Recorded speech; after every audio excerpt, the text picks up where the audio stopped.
All right, folks, welcome to week 17. I can't believe we're already in May. This week we are going to talk about The Witch and Charles, both by Shirley Jackson. So let's get to it. All right, week 17. I can't believe we're here. May is going to move faster than you ever thought possible. So just hold on to your hats. By the time you know it, it's going to be June. Senior finals are June 1st through the 4th. So that is going to be your closing week. Do remember to watch the weekly overview videos. I think it helps to have a voice and a face to walk you through the lessons. And this week you are reading The Witch and Charles. I am asking that you read both stories. So, The Witch, despite its title, does not contain any supernatural elements whatsoever. It's not actually about a real witch. So, it's just the title, more of an interpretation of it. Charles is also supernatural free. Both stories just deal with our perception of children. And are they angels or maybe something else? Creepy people, not supernatural things. All right, so where do you find these stories? Well, they are posted in the Week 17 folder, as always. They are also posted in the library folder, so you can find them in both places. You are going to want my versions of the stories because they have questions attached. So if you have trouble accessing them, please let me know. All right, you have a couple of assignments due this week for Week 17. Let's talk about the response writing that would be for either the witch or for Charles. Now, okay, just to put it out there, extra credit is available if you would like to write a response paper for both stories. However, you do need to have turned in all of your work for this week, including the discussion. It is extra, not alternative credit, so just make sure you've turned everything in if you do the extra credit, all right? So the prompts for the prompts for your response writing this week are the questions that you will find at the end of both of the stories. You will find 2 or 3 questions at the end of both of these stories that will serve as the prompts for the response writing. So if you have trouble finding those or if you need clarification on them, please let me know. But that is the prompt for the response writing are the questions that you'll find at the end of The Witch and at the end of Charles. All right, so guys, you guys know the deal with response writings by now. Remember that it needs an MLA header and format, and all in-text citations for any quotes and references to the story. Remember that MLA format, a minimum of 1 page, but of course it can be longer than that. Well edited, neatly proofed, all that fun stuff. And please, guys, original work only. No plagiarism on this. I'm going to bonk you on the head if I find you plagiarizing this. I want your brain and the story. That's it. I don't want to other material in there. All right, discussion uh, for The Witch and Charles, because you should have read both stories. Uh, Tell me the similarities you see between the little boy, between Charles and the little boy and the witch, or Lori, I should say.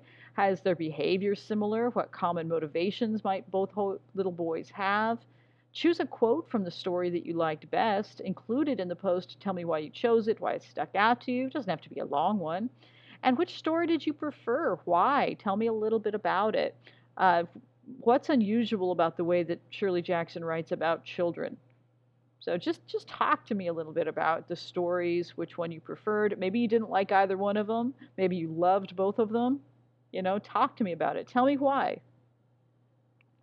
I did include the audio readings for both stories, so you can use those in addition to or instead of reading. They're both really good audio readings of them, so they will help. You'll, of course, need to go to the stories to get the questions, but certainly the content is here.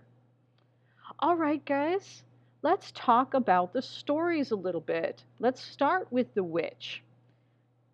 The coach was so nearly empty that the little boy had a seat all to himself, and his mother sat across the aisle on the seat next to the little boy's sister, a baby with a piece of toast in one hand and a rattle in the other. She was strapped securely to the seat so she could sit up. So we have a family on a train on a long train ride. A bored little boy is sitting there with his mom and his infant little sister, and he's looking out the window and he's seeing things, or he's saying that he's seeing things outside the window. I saw a witch, he said to his mother after a minute. There was a big, old, ugly, bad old witch outside. Fine, said his mother. His mother's responding exactly the way 99.999% of mothers would respond to this. Yeah, okay, whatever. Have fun. Keep looking out the window. She's distracted. She knows he's looking at things, whatever. Then an old man comes into the car. He comes onto the train, he comes into the car, and he sits down next to the little boy. Now, the mother doesn't think a whole lot about this. Maybe he's just a friendly old man. Maybe he's also bored. But also, she sees this as an opportunity for someone else to entertain her son while she is busy taking care of the baby. So this old man starts to talk to the little boy. What are you looking at? He says. Witches, the little boy said promptly. Bad, mean old witches. I see, the man said. Find many? My father smoked cigars, the little boy said. All men smoke cigars, the man said. Someday you'll smoke a cigar, too. I'm a man already, the little boy said. Well, how old are you? The man asked. So, the man has a funny banter with little kids. That's what I get out of this little passage is he's obviously comfortable around little kids, and he has a funny kind of banter that really connects with this little boy, right? So they're chatting. It seems to be working out fine. The mom's not concerned at all at this point. Tell me about your sister, the little boy said. Was she a witch? Maybe, the man said. So it all seems pretty innocent up until the point where this old man sits down next to the child and tells him a story. He starts to tell him about his little sister. The little boy laughed excitedly. The man leaned back and puffed at his cigar. Once upon a time, he began, I had a little sister just like yours. The little boy looked up at the man, nodding at every word. My little sister, the man went on, was so pretty and so nice, and that I loved her more than anything else in the world. So shall I tell you what I did? Well, I bought her a rocking horse and a doll and a million lollipops, the man said. And then I took her and I put my hands around her neck and I pinched her and I pinched her until she was dead. I cut off her head and her hands and her feet and her hair and her nose, the man said, and I hit her with a stick and I killed her. Okay, is this old man really deranged? Is he like confessing some kind of terrible crime he committed? Or is this a seriously dark way of entertaining this little boy? Did I frighten you? The man said. He looked down at the little boy and nudged him with an elbow, and he and the little boy laughed. So obviously, the little boy is either equally deranged or he is taking this all as a grand and hilarious joke. By this point, his mother has noticed that this old man is telling, she may not have heard everything, but she heard enough. And she's like, okay, you need to move along, sir. Like, you got to get the hell out of here. My mommy will eat you, the little boy said to the man. And at that point, the mother kind of urges this old man, just go find another place to sit, dude. Like, she gets him out of there. I don't know exactly what he was saying to you, but yeah, you need to move along. And the story closes with the mother sitting again next to her little boy. The baby is fussing. And he was just teasing, the mother said, and added urgently, just teasing. Probably, the little boy said. With his lollipop, he went back to his own seat and settled himself to look out the window again. Probably he was a witch. So, real or not real, right? Is this old man actually confessing to some kind of horrible crime? Is he a witch? I know I said this had no supernatural elements in it, just creepy people, but is the possibility there? Or is this just some kind of really dark story and way to entertain a kid? It worked. The boy is very entertained. He doesn't see anything wrong with it at all. Okay, think about the little boy in this story as we go through Charles, which is your next story. We have a slightly maybe off kilter kid in The Witch, but let's talk about Charles. The day my son Laurie started kindergarten, he renounced corduroy overalls with bibs and began wearing blue jeans with a belt. I watched him go off that first morning with the older girl next door, seeing clearly that an era of my life was ended. My sweet-voiced nursery school tot replaced by a long-trousered, swaggering character who forgot to stop at the corner and wave goodbye to me. So this is every parent everywhere in the entire world. Little boy starts kindergarten, and she's watching him look like he is just way too grown up for his own good as he leaves for school.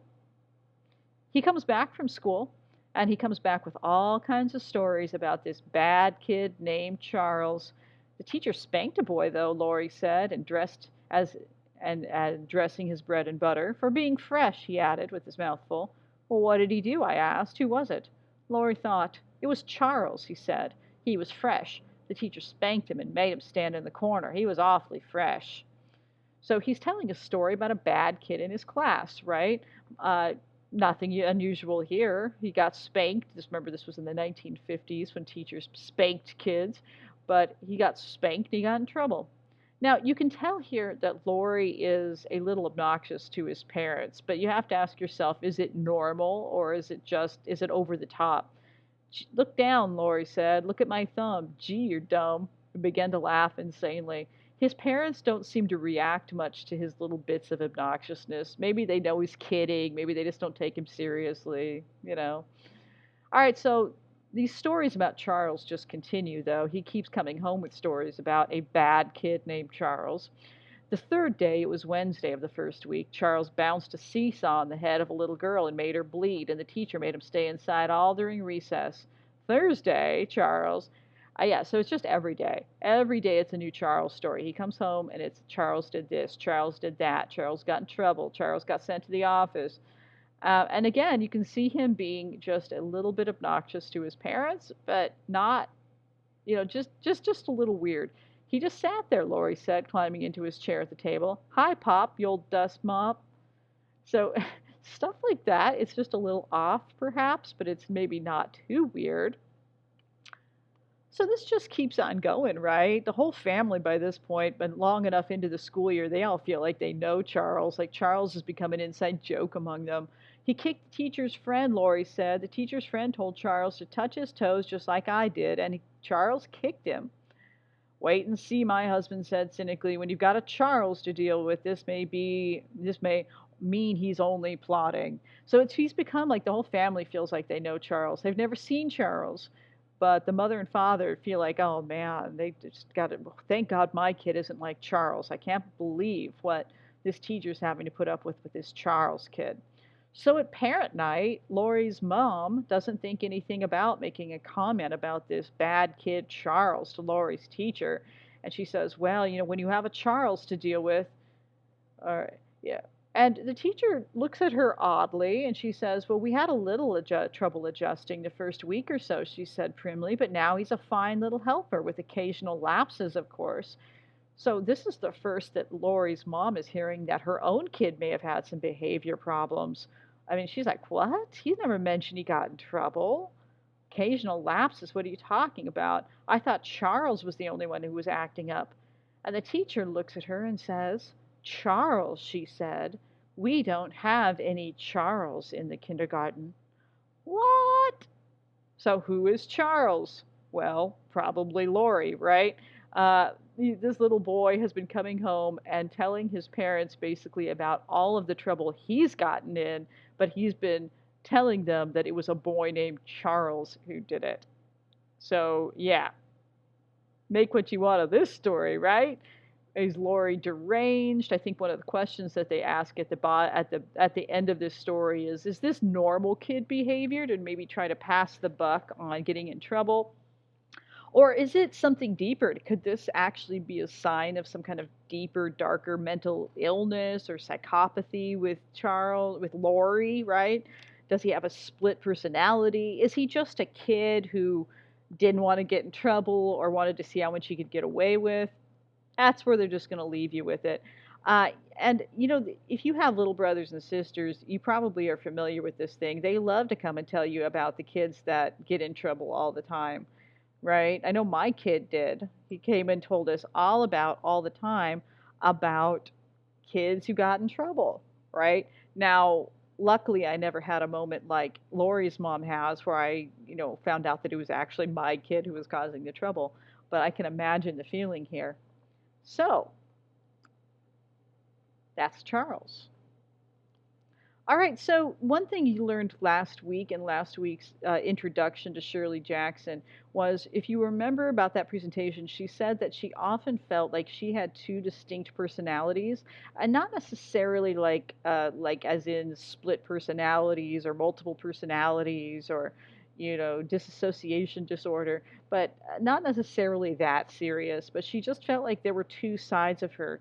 Maybe the public face that she had to put on, for her family and the public and people around her, and then maybe who she was underneath that, or who she wanted to be but couldn't be, because of the society, because of the time period she was in. But she felt like she had two very distinct personalities. And I think all of us can kind of relate to that in a way, a real duality of self, where you might feel like on the surface you're one person, but underneath you're somebody else. Or maybe you can't express yourself. Maybe you don't feel comfortable expressing the true you around everybody. Maybe only a few people really get to see you, who you are. And Shirley Jackson would have completely commiserated with that. She would have said, "Yeah, I get you," because she felt like she couldn't be her true self. And so as a result, she felt like her personality really split in two, right? Here's my public self and here's my private self. Many of her stories reflect characters with two distinct sides to their personalities: a public face that may be more socially acceptable or charming or more likable, and then a who they are underneath, which maybe is a Charles, or maybe is, has murderous tendencies like the little boy and the witch. But maybe that underneath side of their personality is just somebody totally different. So in Charles, obviously, Laurie has actually named and personified maybe his bad self, his self that acts out.